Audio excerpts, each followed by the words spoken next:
Բայց դրանք չեն կոնկրետ թիրախային բնույթ եւ ինտենսիվ չեն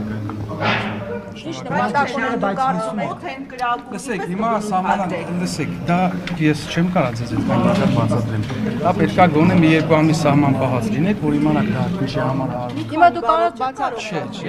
Հիմա դուք վտանգ տեսնում եք պատերազմը։ Լսեք, օրինակ ես հաջատեղյակ եմ, որ օրինակ երբ որ սահմանային դիրքերում օրինակ մառախուղ է լինում, մարդիկ ուղղակի օդ են գնում, եւ այս կողմից եւ մյուս կողմից, երբ որ տեսանելիություն չի լինում։ Այսինքն կարծում եք, որ ադրբեջանական կողմում չկա տեսանելիություն, լսեք, տեսանելիության հարցը չի, ես օրինակ եմ բերում, դեպքեր է լինում, երբ որ կրակում ենք մենք օդ, իրանք դեռևս 2000-ականներից սկսած։ Դա հակառակորդին տեղյակ պահելու մասին է, որ մենք մեր դիրքերում ենք եւ նույնը իրենք էին անում։ Այս կրակոցները վերջի օրերին ես շատ լավ քաջատեղյակ եմ, սրանք չեն կրում կոնկրետ թիրախավորված եւ ինտենսիվ բնույթ չեն կրում։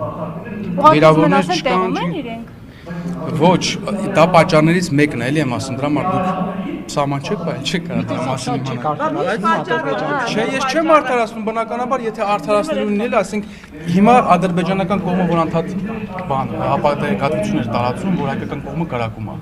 Նույն Սյունիքի դիրքերի ուղղությամբ։ Դա համապատասխանում է իրականություն, թե ոչ։ Չէ, վտանգներ չեք տեսնում, որ ասում եք պատճառներից Եթե կրակոց կա, վտանգ ամեն դեպքում կա։ Բա Հայաստանի պաշտպանության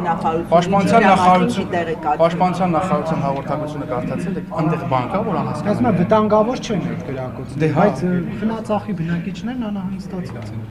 Լսեք, անհանգստությունը այո կա, բայց վտանգ չկա այն առումով, որ կրկնում եմ, նախ իրանք ինտենսիվ բնույթ չեն կրում, երկրորդը չեն թիրախավորում կոնկրետ մեր դիրքերը եւ այսպես ասած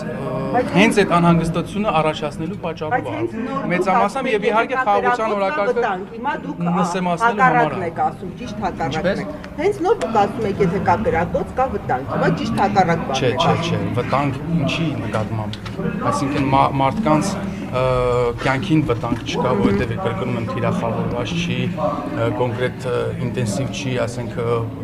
բացի, եթե չեմ սխալվում, այնտեղ հրաձգից բացի ուրիշ զինատեսակ չի կիրառվում, այդ տեսանկյունից վտանգ չի, բայց ընդհանուր ինքը կայունության Սյունիքի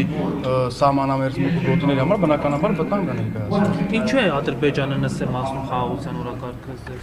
Շատ բարձ պատճառով, որ չի ուզում կնքի խաղաղության։ Դուք ո՞նց եք կնքելու Ադրբեջանի խաղաղության պայմանագիր, երբ իրենք չեն ուզում։ Երբ որ կուզենան երկուստեք կնքենք։ Նաև Եթե հայտարարությունները չեք կարծում, հայտարարությունները կարող են կանխել օրինակ ապագա վտանգների ռիսկը, հա կամ էսկալացիայի ռիսկը, եթե Հայաստանի այսպես պաշտպանության նախարարությունները Լսեք, բոլոր դեպքերում երբ կրակոցները լինում են թիրախավորված մեր դիրքերի ուղղությամբ, տների ուղղությամբ, սահմանամերձ յուղերի ուղղությամբ կոնկրետ այդ բոլոր դեպքերում պաշտպանության նախարարությունը անում է հայտարարություն։ Այն բոլոր դեպքերում, որը դա չի կրում ինտենսիվ չի թիրախավորում բնակչությանը,